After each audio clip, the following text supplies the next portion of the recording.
पद नेहु जय सिया राम जय जय सिया राम।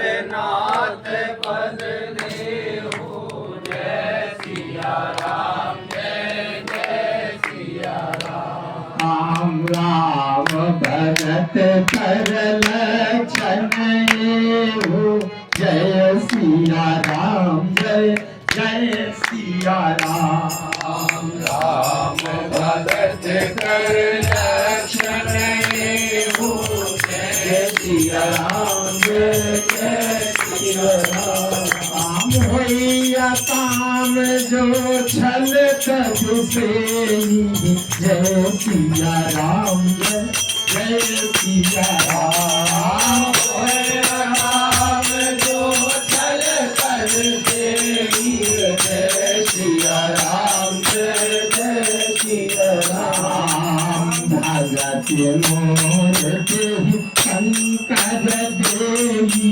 जय सिया राम जय जय सिया राम। भगत मोर देहि शंकर देहि जय सिया राम जय जय सिया राम। भूतनाथ ममनाथ मुरारी जय सिया राम जय जय सिया राम।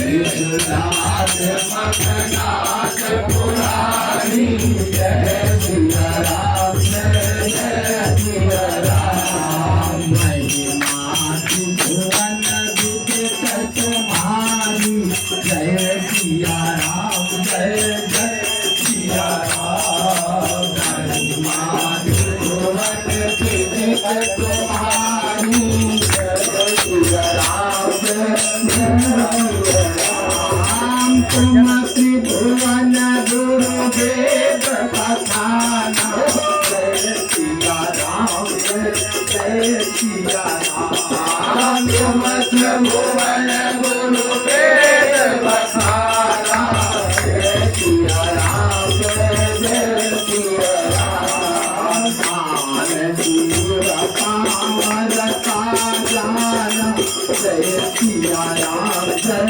जय सिया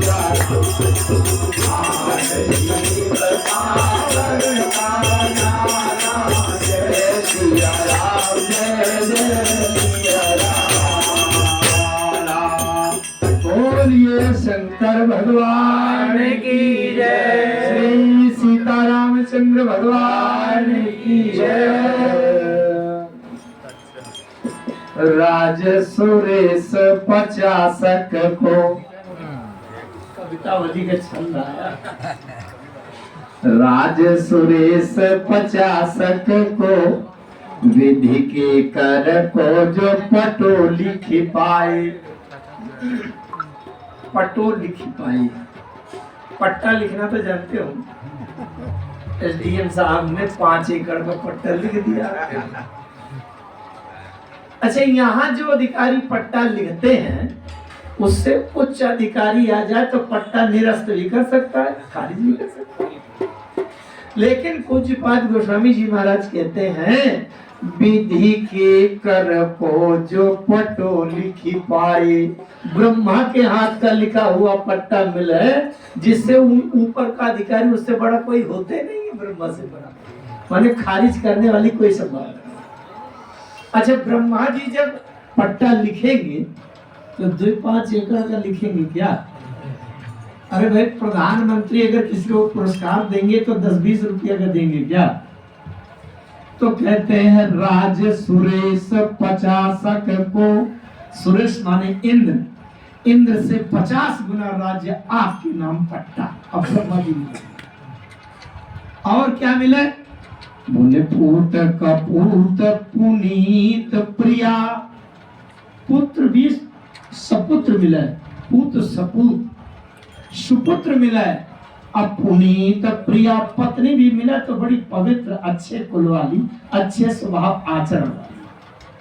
अच्छा, कभी कभी अच्छे कुल वाली, अच्छे स्वभाव आचरण वाली पत्नी में एक कमी रह जाती है कि देखने में शायद सुंदर कम हो, काली कलूटी मिल जाए और तो अच्छा। लेकिन कहते हैं वो भी कसर न रहे। पूत सपूत पुनीत प्रिया निज सुंदरता रति को मदनाई। इतनी सुंदरी मिले कि कामदेव की पत्नी रति का भी मद चूर हो जाए। और क्या मिले? बोले संपत्ति सिद्धि सब तुलसी मन की मनसा चितवय चितलाए। ऐसी संपत्ति सिद्धि सेवा भी सुविधा व्यवस्था मिल जाए कि मन की मनसा, मनसा मन सोच, मन की इच्छा को जान जाए। अगर हमारे मन में हो कि पानी पीना है तो बिना मांगे ले आए, ऐसी रिद्धि सिद्धि मिल जाए। गोस्वामी जी से पूछा गया अगर किसी एक व्यक्ति को ये सब मिल जाए तो आपकी दृष्टि में उसका क्या महत्व है? गोस्वामी जी कहते हैं कुछ नहीं, इसका कोई महत्व नहीं। क्यों? क्योंकि गोस्वामी जी महत्व किसका करते हैं, जरा अंतिम पंक्ति पढ़े समझ में बात आएगी। कि राज सुरेश 50 को विधि के कर को जो पटोली खिपाई। पूत सपूत पुनीत प्रिया निज सुंदरता रति को मदनाई। संपत्ति सिद्धि सब तुलसी अमन की मनसा चितवय चितलाये। पर जाने की जीवन जाने बिना जग अवैसे जीवन जीव कहाए। गोस्वामी जी कहते हैं सब मिल जाए लेकिन जानकी जीवन, जानकी प्राण, जानकी नाथ अगर राम को नहीं जान पाया तो किसी काम।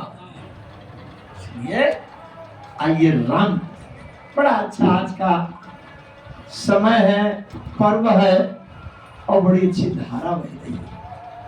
महाशिवरात्रि का पावन है। यद्यपि प्रचलन में तो ये है कि आज शंकर जी का विवाह हुआ था, लेकिन शास्त्रों में ऐसा कोई वर्णन आया नहीं।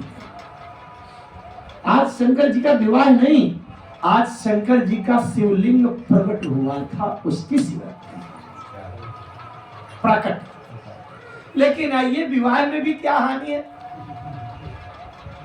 दो विवाहों की बात फंसी हुई है। मानस पाठ में जो क्रम चल रहा है, पुष्प वाटिका में सीता जी के विवाह का आशीर्वाद मिला है, गौरी जी ने दिया है, और पर्व है भगवान शंकर के विवाह का, ये उत्सव चल रहा है। राम जी का विवाह और शिव जी का विवाह बड़े ध्यान से समझेंगे। राम जी का विवाह तो हुआ है पर शिव जी का विवाह हुआ नहीं है, दिखाया गया है। दोनों में अंतर है भैया। क्योंकि ये मानस जागृति मंडल की सभा है, इसलिए थोड़ा सा अगर अटपटी बात भी हो तो मुझे लगता है गहराई से हम समझने के लिए इसमें प्रयास करें। जब भगवान शंकर समाधि में बैठे थे और इधर से तारक दैत्य वो उन्मत्त होकर के हर जगह दुराचरण के द्वारा पूरी सृष्टि को असंतुलित किए था, पीड़ा दे रहा। बड़ी चालाकी से तारक दैत्य ने यह मांगा था कि शंभु शुक्र संभूत सुत यही चीतैरन सोई। ये शंकर जी आदि मन से पुत्र उत्पन्न कर दिया करते हैं, मानस पुत्र, कहीं अंगूठे से, कहीं आंख के मैल से, तो कहीं नाक से। तो तारक दैत्य ने कहा ऐसे वैसे पुत्रों से मेरी मृत्यु ना हो। शंभु शुक्र संभूत, शंकर जी अपनी पत्नी के साथ व्यवहार करें और फिर उनके शुक्र से जो पुत्र पैदा हो उससे मरूं। एक बात और आई है शास्त्रों में, उसने मांगा था कि शंकर जी के शुक्र से उत्पन्न जो पुत्र है उसकी भी जब 7 दिन की आयु के भीतर ही मरूं। अगर 7 दिन से ज्यादा बड़ा हो जाए तो फिर उससे भी न मरूं। ये भी एक शर्त मांगी थी। अच्छा, भगवान शंकर समाधि में बैठे, सती जी पत्नी भस्म हो गई हैं अपने पिताजी की यज्ञ में योगाग्नि में, और जब पत्नी है ये नहीं तो शंकर जी बैठे, घर ना गृहस्थी, नींद आवे अच्छी, क्या कहना। तो शंकर जी बैठे हैं समाधि में, अब देवताओं के ऊपर आया संकट, देवताओं ने काम को भेजा। पठवहु काम जाय शिव पाही, करई क्षोभ शंकर मन माही। अच्छा, शंकर जी के पास दो व्यक्ति गए, ध्यान से समझिएगा, और एक ही काम के लिए गए, एक ही उद्देश्य के लिए गए। दो व्यक्ति, एक बार काम गया, दूसरी बार राम गया। कामदेव शंकर जी के पास क्यों गए? इसलिए कि शंकर जी विवाह करा लें, शंकर जी के अंदर कामोत्तेजना आवे और विवाह करा लें। अब दूसरी बार शंकर जी के पास राम गए, और राम भी इसीलिए गए कि शंकर जी का विवाह हो जाए। अब जब विवाह का उद्देश्य लेकर के दो व्यक्ति आए आगे पीछे, तो एक के साथ जो व्यवहार हुआ शंकर जी ने किया, दूसरे के साथ भी वही व्यवहार होना चाहिए। शंकर जी के पास जब काम गया, तो शंकर जी ने तीसरा नेत्र खोलकर काम को भस्म कर दिया। अब जब शंकर जी के पास दोबारा में राम गए, तो राम को भी भस्म कर देना चाहिए कि नहीं? लेकिन राम को भस्म नहीं किया, क्यों? शंकर जी के पास जब काम गया, तो भगवान देवादिदेव महादेव ने नेत्र खोले। एक बात और बताऊं, एक प्रसंग आता है, उसको भी जोड़ दूं। राम जी जब दुल्हा बने तो हम जैसों के गले में जब मालाएं कभी कभी 10-25 पड़ जाती हैं, तो राम जी दुल्हा बने तो उनके गले में माला कितनी पड़ती होंगी? 2-4 हजार 10,000 लोग खड़े, हम भी माला पहना हुए राम जी को, हम भी माला पहना हुए। अच्छा, माला पहनने की भी एक सीमा होती है, क्षमता होती है। कोई 500 माला पहना हुआ है तो माला भर रह जाएगी, राम गोपाल तिवारी तो गायब हो जाएगा। तो राम जी के पास भी माला पहनने की कोई क्षमता है। तो हुआ ये कि 10-5 माला तो राम जी के गले में, और जब ज्यादा माला होने लगी तो गले से राम जी माला उतारे और घोड़ा के गले में पहनाते, उतारे घोड़ा के गले में पहनाते। एक स्थिति आई कि राम जी के गले में तो 10-15 माला और घोड़ा के गले में 500 माला। घोड़ा ने राम जी के ऊपर की तरफ ऐसे तिरछा देखा और बोले, सरकार आपसे 50 गुना ज्यादा हूँ। राम जी ने कहा, क्या कहा? अरे घोड़ा ने कहा, माला से गिनती लगा लो, कोई दम के बात थोड़ी करता हूँ। आपके गले में 10 माला, मेरे गले में 500 माला, 50 गुना हूँ कि नहीं? राम जी ने धीरे से घोड़े के कान में कहा, सुनो, तुम्हारे गले में माला तब तक है जब तक मैं बैठा हूँ, और मैं उतर जाऊंगा तो मार के लठ घुड़साल में बंद कर दिया जाए, कोई माला नहीं। फिर राम गोपाल तिवारी के गले में भी जो माला है, जब तक राम कथा सवार है तब तक माला है, नहीं संसार में कोई किसी को पूछने वाला। लेकिन अब यहाँ बात आई कि जब राम जी दुल्हा बने, मैं शिव जी के पास आऊंगा, राम जी जब दुल्हा बने तो देखने के लिए क्या कहना है, ब्रह्मा जी, विष्णु भगवान, शंकर जी सब आ गए देखने के लिए। दुल्हा को देखने की सबकी लालसा होती है। अच्छा, कुछ लोग बारात में खुराफाती होते हैं, अनावश्यक काम बिगाड़ने वाले, और शंकर जी जैसे आए वैसे एक व्यक्ति दौड़ा दौड़ा आया, शंकर जी के कान में फुसफुसा दिया, बोले बाबा, बोले क्या बात है? बोले यहाँ तो कामदेव ही आया। शंकर जी ने कहा, काम? राम के यहाँ काम कैसे आ गया? कहाँ है काम? बताने वाले ने बताया, कहाँ है ढूंढने की जरूरत नहीं है। अगर कहीं किनारे उनारे होता तो भी कोई खास बात नहीं थी। विशेष बात तो ये है कि राम जहाँ बैठे हैं वो राम कामय के ऊपर राम बैठे, क्योंकि घोड़ा बनकर जो आया था, कहे न जाई सब भांति सुहावा, और बाजी बेस जनु काम बनावा। शंकर जी दौड़े दौड़े गए कामदेव के पास। कामदेव घोड़े के कान में कहा, क्यों काम, तुम यहाँ कैसे आ गए? उसने कहा, क्यों? राम जी को दुल्हा रूप में देखने के लिए कोई रोक लगी है क्या? आ गया। शंकर जी ने कहा अभी होश नहीं, मैं आ गया हूं, अभी तीसरी आंख खोलूंगा पता चल जाएगा। कामदेव ने कह दिया खोल दो जितने तीसरी आंख हो आप, मुझे आज डर नहीं है। जब कभी छोटा दुश्मन भी आपको ये कह दे कि कर लो जो कुछ करना हो, मैं तुम्हें नहीं डरता, समझ लीजिए उस दिन वो मजबूत होगा, फिर सहसा हाथ नहीं लगाना चाहिए, अच्छी व्यवस्था करके फिर उसका हाथ लगाओ। शंकर जी ने सोचा आप तो काम भी शक्तिशाली है लगता है। अब शंकर जी ने सबसे पहले तो 5 सिर निकाले। अब 5 सिरों में ये 2-2 नेत्र हैं देखने वाले। अब प्रत्येक सिर के मस्तक में तीसरा नेत्र है 5 सिरों। शंकर जी का तीसरा नेत्र क्या है? शंकर जी का तीसरा नेत्र इस बात की कसौटी है कि शंकर जी का तीसरा नेत्र खोलने से जो भस्म हो जाए वो काम और जो बच जाए वो राम।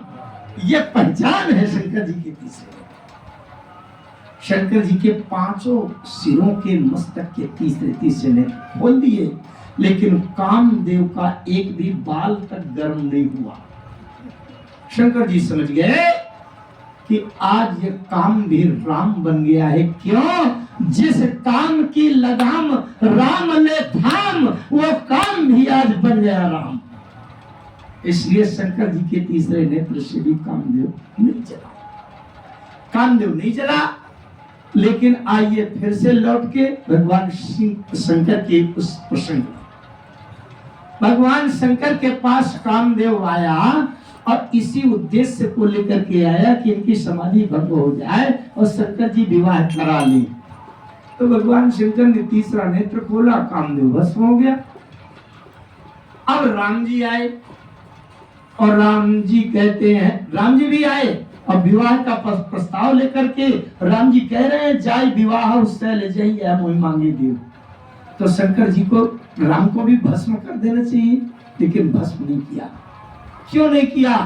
शंकर जी सबसे पहले आए, वो राम जी सबसे पहले आए शंकर जी के पास और शंकर जी से कहते हैं भोलेनाथ आज मैं आपको देवी भागवत की कथा सुनाने आया।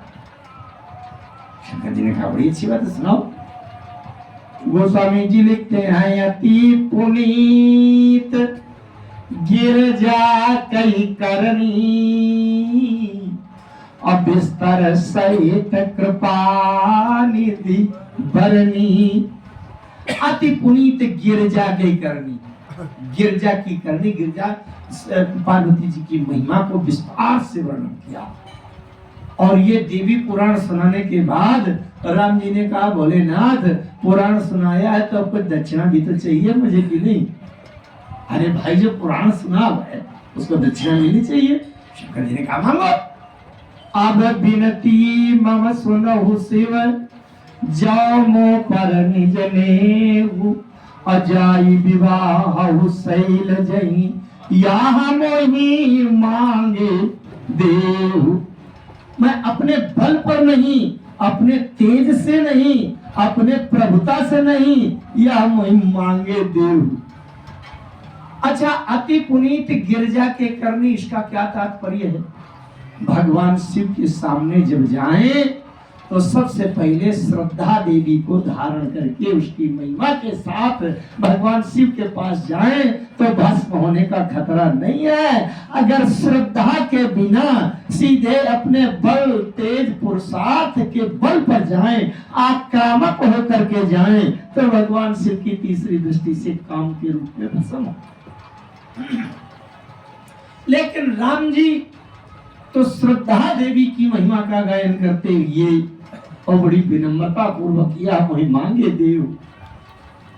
इसमें रहस्य ये है, जब सती जी का शरीर भस्म हुआ था पिताजी के यज्ञ में योगाग्नि में, सती जी का जब शरीर भस्म हुआ, कैसे भस्म हुआ?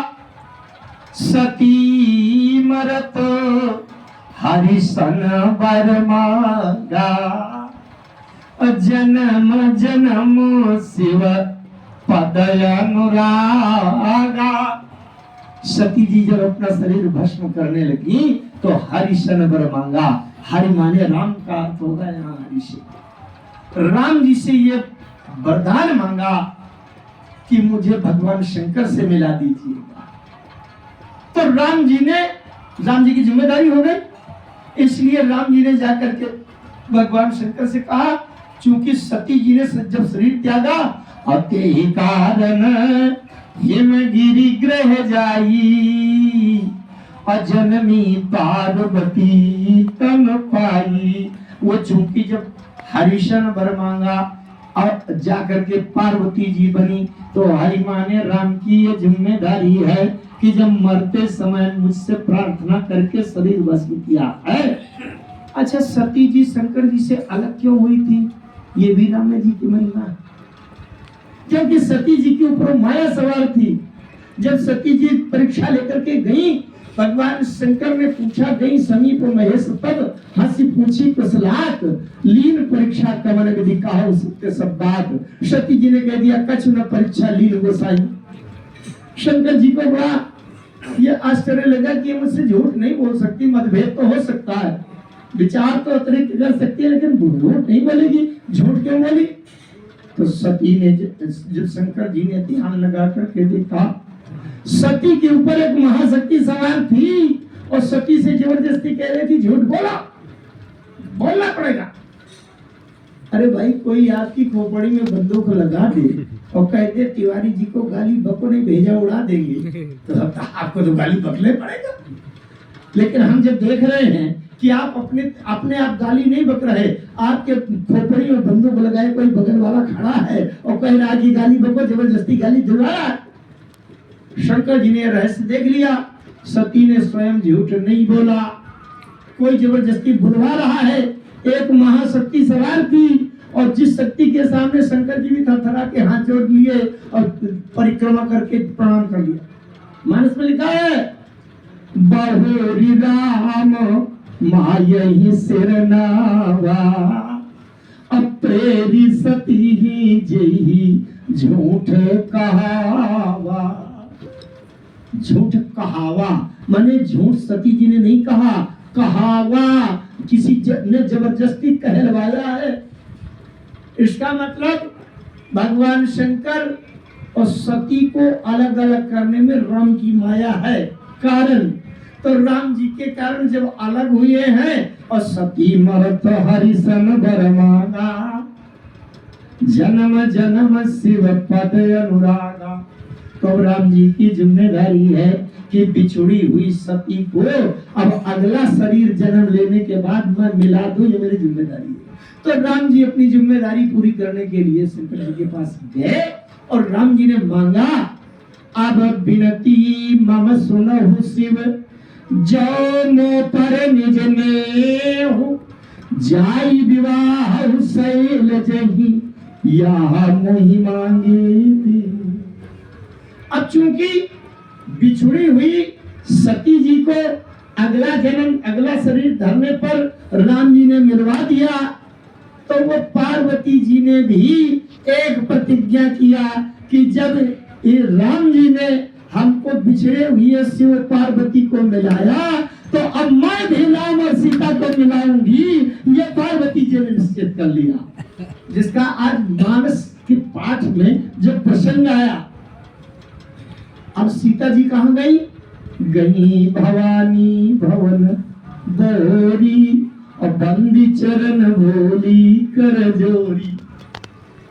राम जी उधर पार्वती शंकर जी को मिला रहे हैं और पार्वती जी राम सीता को मिला रही है।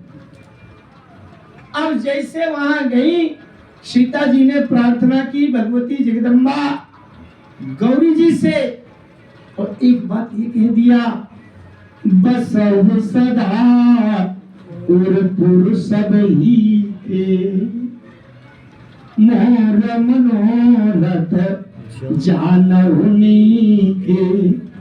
मेरे मन के अंदर की इच्छा आप अच्छी तरह से जानती हैं मैया, अब तुम हृदय में बैठी हो, इसलिए आप तो जान गई।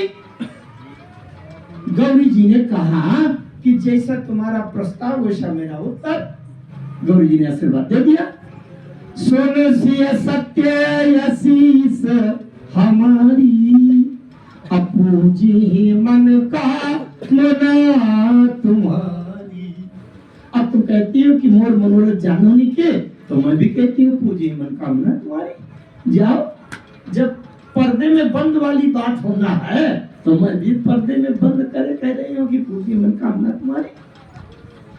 सीता जी लौटने लगी, लेकिन मन में शंका हुई, पता नहीं मैं कौन सी मन में इच्छा किए हूँ और कौन वाली इच्छा पूरी करने। भाई मेरे मन में इच्छा है कि मुझे राम जी मिल जाए, और उन्होंने कह दिया हो कि जाओ तुम्हें अच्छी जॉब मिल जाए। बताओ किस काम की? अच्छे नंबरों से पास हो जाओ, किस काम की? तो सीता जी लौट कर पहुंची, मैया मुझे तो संकोच है, लेकिन तुम्हें बताने में क्या संकोच है? तुम जरा बता दो ना, कौन सी कामना पूरी करने का वरदान आशीर्वाद दिया है? बोली, नारद बचन सदा सुच साचा, असबर मिलहि जाहि मन राचा। नारद जी के वचन सत्य हैं, जो मन में लगा हुआ है वही तुमको बर मिलेगा। बर माने दुल्हा। अच्छा, सीता जी लौटने लगी। फिर एक आशंका आई मन में कि जहां मैं पुष्पवाटिका में देख रही थी वहां 2 कुमार थे, अब पता नहीं दूसरे में निशाना फिट हो जाए तो गड़बड़ हो जाएगा। मेरा लक्ष्य कहीं दूसरी जगह है और वो दूसरे को लगा दे। फिर सीता जी फिर से लौट करके गई और कहा, मैया आप थोड़ा सा रह गया, उसको और स्पष्ट कर दीजिए कि मुझे जो वर मिलेगा वो कौन वाला मिलेगा। अब गौरी जी ने कह दिया, मन जाहि राज्य मिली सोबर, सहज सुंदर सावरो। सावरो माने गोरा वाला नहीं मिलेगा, चिंता न करो, सावला वाला मिलेगा। सीता जी प्रसन्न। ये तो यहाँ बात हुई। आइए दोनों तरफ की बातें समझते हैं। आज मैं अभी कह रहा था राम जी का विवाह हुआ है और शंकर जी का विवाह हुआ नहीं है, दिखाया गया है। ब्रह्मा जी जब भगवान भोलेनाथ के पास पहुंचे तो ब्रह्मा जी ने यही कहा, सकल सुरन के हृदय अस शंकर परम उछाहु, और निज नयन देखा चाही नाथ तुम्हार विवाह। अगर शंकर जी ये कह देते कि भोलेनाथ आप अपना विवाह करवा लीजिए, तो शंकर जी कह देते कि क्या मैं बिना विवाह के कुंवारा बैठा हूं क्या? अगर मेरा विवाह ना हुआ होता तो ये सृष्टि कहां से टपक जाती, तुम लोग कहां से निकलते? जैसे कोई पुत्र अपने पिताजी से कहे, पिताजी आप भी अपना विवाह करा लीजिए, तो पिता यही कहेगा कि अरे ना समझ कहीं के, अगर मेरा विवाह ना हुआ होता तो तू कहां से टपक जाता, कहां से पैदा हो जाता। तो मानो इसी प्रकार से शंकर जी ने ये अवसर नहीं दिया कि ब्रह्मा जी ने कहने में, निवेदन करने में ये अवसर नहीं दिया कि शंकर जी कह दें कि मेरा विवाह हो चुका है। ब्रह्मा जी यही निवेदन करते हैं, भोलेनाथ ये तो जानते हैं कि आपका विवाह हो चुका है, लेकिन हम लोगों ने विवाह आपका देखा नहीं था, तो देखना चाहिए। निज नयन देखा चाही नाथ तुम्हारे विवाह। एक पुत्र ने अपने पिता से कहा, पिताजी मैं आपका विवाह देखना चाहता हूँ।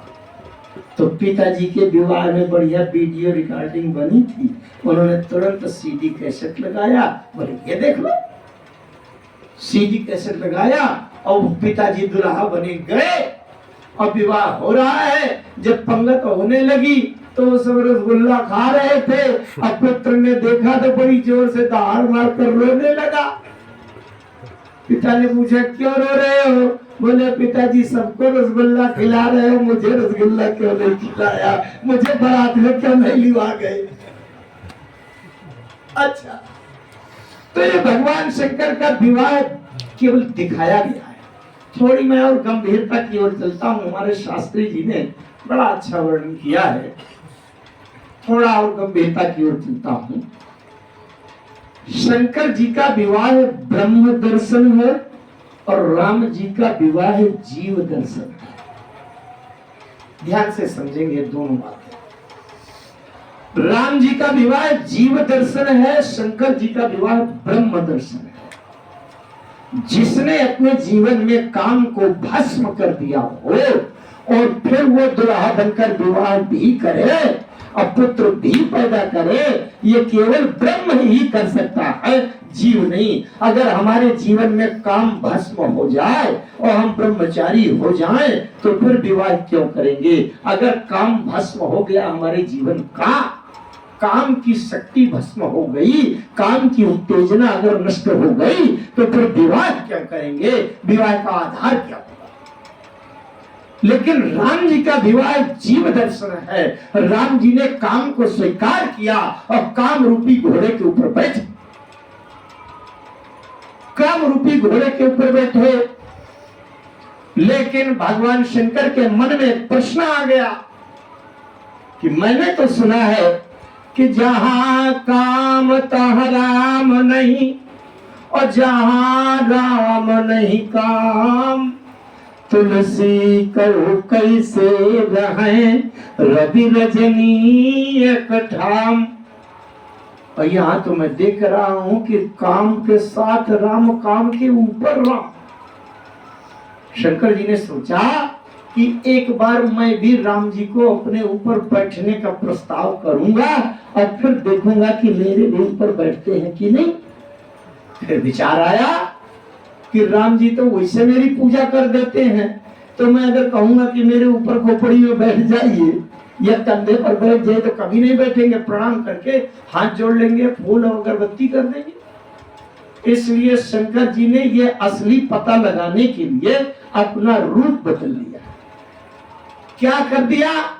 जे ही शरीर रति राम सो स्वयादर सुजान, रुद्र देह तजने बस बानर भे हनुमान।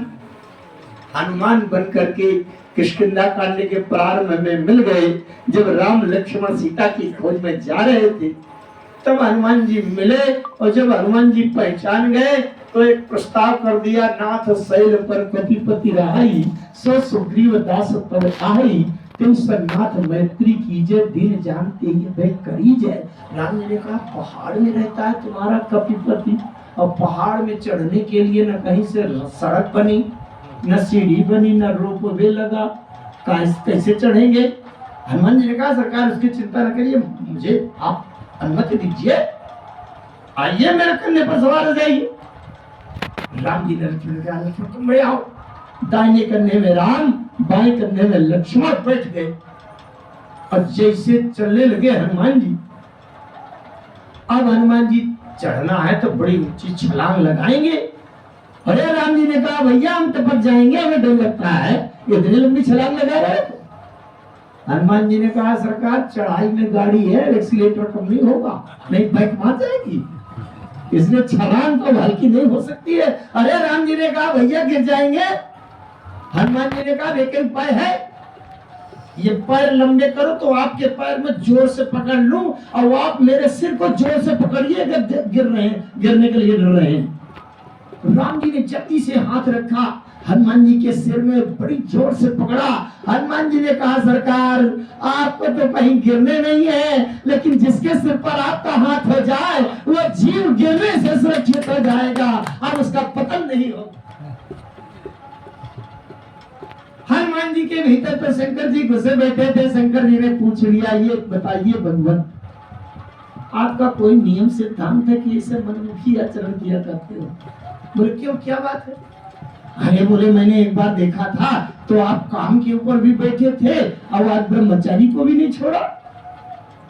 अगर काम के ऊपर बैठते हैं तो कम से कम ब्रह्मचारी के ऊपर न बैठिए, और ब्रह्मचारी के ऊपर बैठने का नियम है तो काम से दूर रहिए। राम जी ने बड़ी संतुलित बात कही। राम जी ने कहा, हनुमान, जब मैं ससुराल में दुल्हा बनकर जाता हूँ तो काम के ऊपर बैठता हूँ, और जब मैं वन में तीर्थाटन में तपस्या के लिए आता हूँ तब ब्रह्मचारी के ऊपर बैठता हूँ। ये मेरे जीवन का संतुलन।